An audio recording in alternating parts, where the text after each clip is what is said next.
BSNL has to work as a family, and every responsible person must feel that they have to give their best in order to make this a successful enterprise.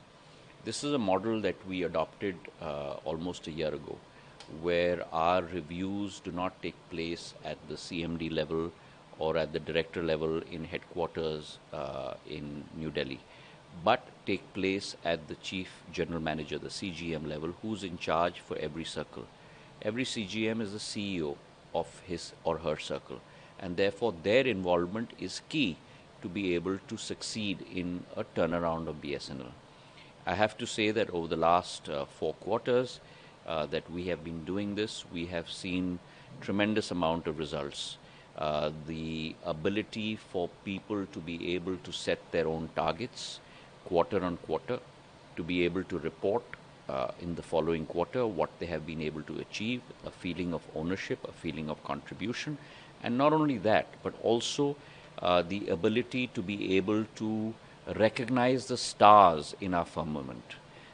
There are a number of wonderful officers who have done a tremendous job, whether it's on a particular vertical, whether it be enterprise business or consumer mobility or consumer fixed access involving FTTH, or maybe in increasing ARPUs in their area, and the ability to be able to recognize them among a large group and give them that recognition and allow them to tell their story of how they were able to achieve that, and therefore inspire others like myself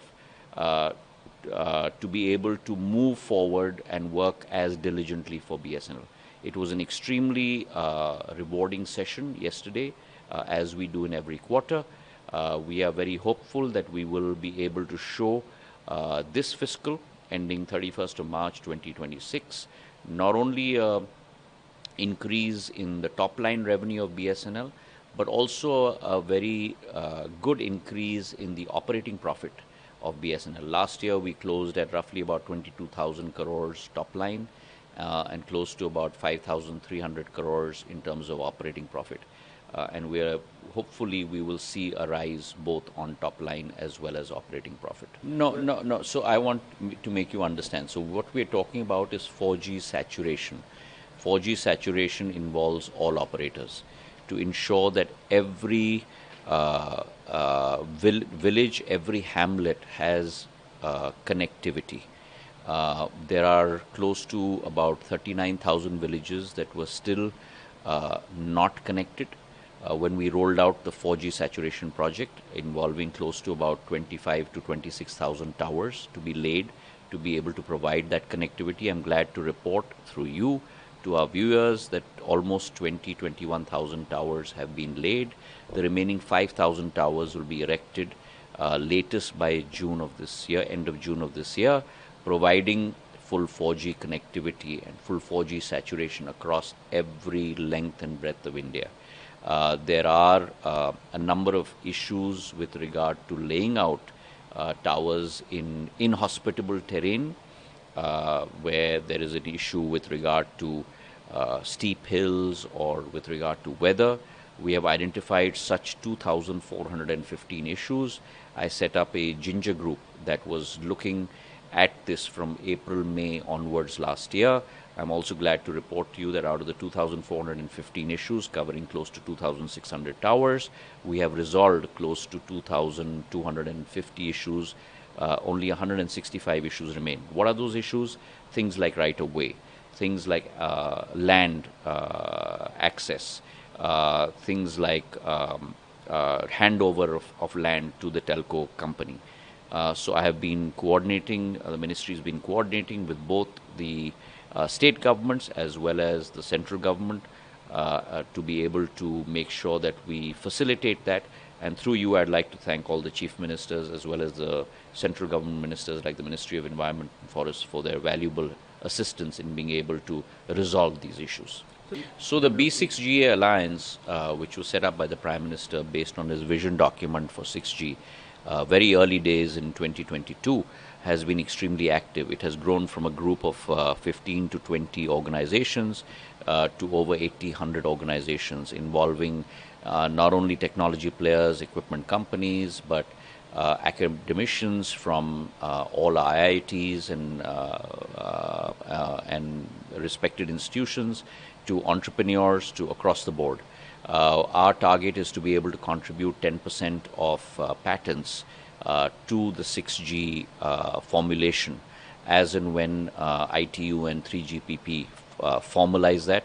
That process is ongoing. We have 7 verticals within Bharat 6G Alliance that is working assiduously on technology, on equipment, on use cases, on policy making across the board, and that is something that I also review on a quarterly basis. So it has been a runaway success. We have 42 companies that have participated, almost over a lakh crore increase in turnover in terms of production, almost 22,000 crores in terms of exports, 35 to 39,000 jobs that have been created.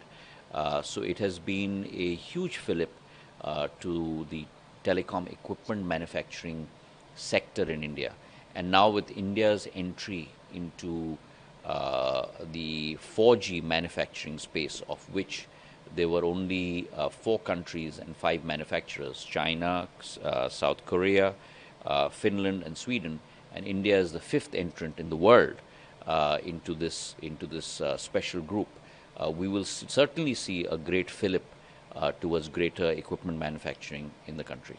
So Sanchar Sathi app has been a huge success, and it's only been a huge success because of our viewers, people who have participated and used this app through the Jan Bhagidari initiative. We've had over 20 crore hits on our portal, almost over 1.5 to 2 crore downloads on our app. Close to about 2 lakh connections have been blocked because of this Jan Bhagidari for those who have greater than the requisite amount of mobile numbers. Through our Astra program, we have blocked close to about 1.62 lakh phone numbers as well. 26 lakh WhatsApp accounts have been blocked. Close to about 45 lakh phones have been traced, stolen phones have been traced, out of which close to 7.5 lakh phones have been actually returned to their rightful owners.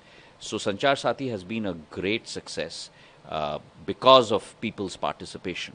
And we look at a greater renewed participation for this application as we go forward. In addition to that, the Financial Fraud Risk Indicator, which is also software that was brought out by DOT, has been a resounding success. We have saved almost 1,000 crores worth of money for every single consumer. In fact, the RBI has recognized FRI as a wonderful application and instructed all banks to use Financial Fraud Risk Indicator. We have also got close to over 1,000 participants in the digital intelligence platform, from close to about 800 banks to all 36 police units in all our states, to the Home Ministry and others that are participating on the digital intelligence platform to be able to locate fraudsters and criminals and ensure that we put a firewall in place to stop people such as them. So there are multiple initiatives that are in place.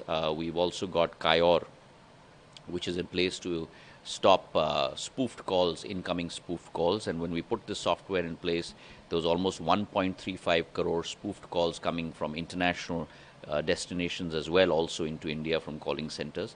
Today, that number has fallen by 91% to only about 3 to 4 lakh a day, because people have recognized that they cannot breach that firewall. So our responsibility in the Ministry of Communications and the DOT is twofold. One, to provide that carriageway so that innovation and connectivity can thrive in India, and we are amongst the world leaders in terms of that communication highway. But at the same time, to be able to protect our consumers from those that want to use this highway in a nefarious manner, and to make sure that we have firewalls in place to be able to protect them. So those dual responsibilities are what we are concentrating on. So that really depends on two factors. One, on their compliance with regard to the security requirements that we have in place. We have given them provisional spectrum to be able to satisfy those requirements. They're currently working on that. And the second is for us to be able to provide spectrum to them.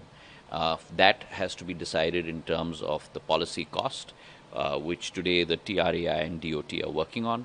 Once we take a decision on that and they are able to satisfy the security requirements, then we look at launching SATCOM in India.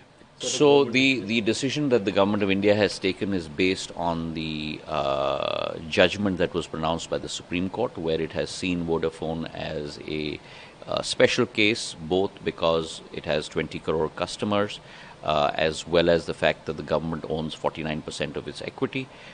Based on that decision of the Supreme Court, the government has taken a view in terms of a policy, what needs to be done with regard to the AGR dues, and the spectrum dues remain the same, but the AGR dues have been frozen at 87,000 crores to be paid over an equal period, 10-year period, starting 2031 to 2041.